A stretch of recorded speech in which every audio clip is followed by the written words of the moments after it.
Thank you for being with us today on the First Blast. We're doing a series of sorts on the I survive concept, and today I'm joined with an individual who is testament to the fact that no matter what odds have been thrown at you by the universe, by nature, you should have the will to survive and to be able to pull the pieces together and make the best of things, and then in some cases actually go beyond what most of us individuals are actually achieving. So I'm going to be joined by Asad Rafi. Hello, Asad. And this is the third time. Thank you for inviting me again. Again and again. It is indeed the third time, and I would say that First Blast is indeed one of my favorite shows on TV. I swear I didn't ask him to say that under duress, but we were having an off-air conversation and Asad told me that he thought the show was really good. So yes, excellent. Great. Asad, the series that we're doing is about survival. Yeah. And in that regard, before we go into what you're doing now, could you tell us a little bit about your disease? Ataxia, right? Okay. Yeah, I was, in fact, I was a perfectly normal child when I was going to school. And I went to Karachi Grammar School. And before that, I went to Eastern College in Lahore for 3 years. But I did have a back problem when I went to school. And I used to wear the brace for the back. Okay. Which prevented it from getting worse.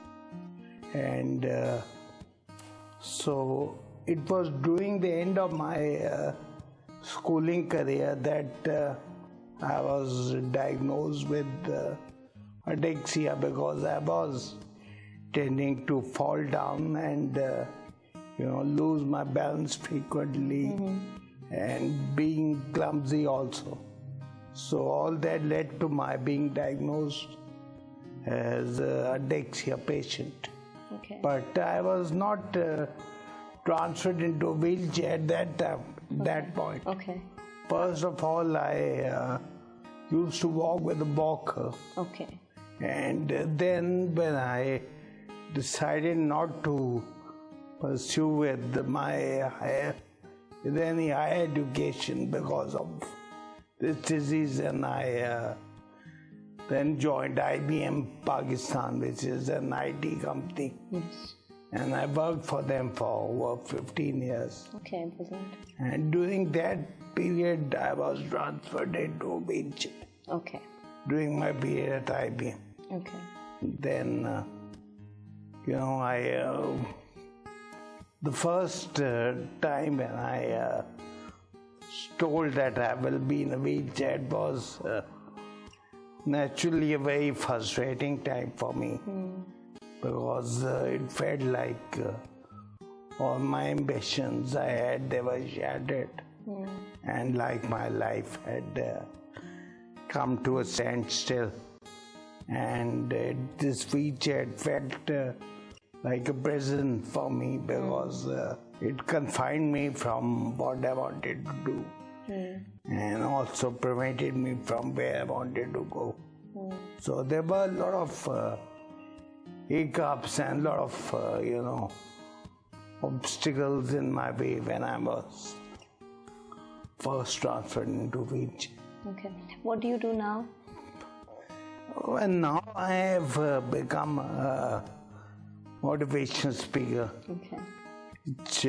which I have been giving talks for the past 2 to 3 years in various schools and colleges, universities, corporate offices, seminars. Before we delve deeper into that, can you tell us a little bit about the fact that ataxia is a genetic disorder and that it is very rare in Pakistan? Yes. So what kind of medication are you on, and then, medication, well, it is, since it's a disease got to do with the weakening of your lower muscles. Okay.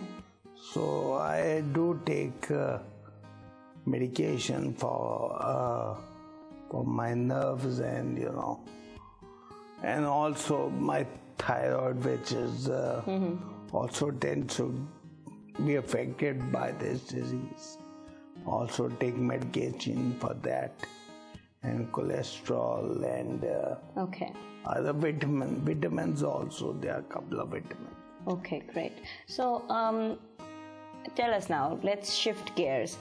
Of course, you said it, that when you first found out that you would be in a wheelchair, it was like, this is it, and this is where you'll be confined. But you don't live the lifestyle of a confined individual. Yeah. I mean, we were just going through some of your things, and it seems like tennis is one of your passions. I would say that my love for sports, it began in Eton College, because as you all know that it has got one of the best sporting facilities in the country, and seeing all the big joys, cricket and tennis and hockey and football grounds, including tennis courts, they are all very So my love for sports began in Eton. I used to play all kinds of sports before I went into a wheelchair. And now I am swimming also regularly.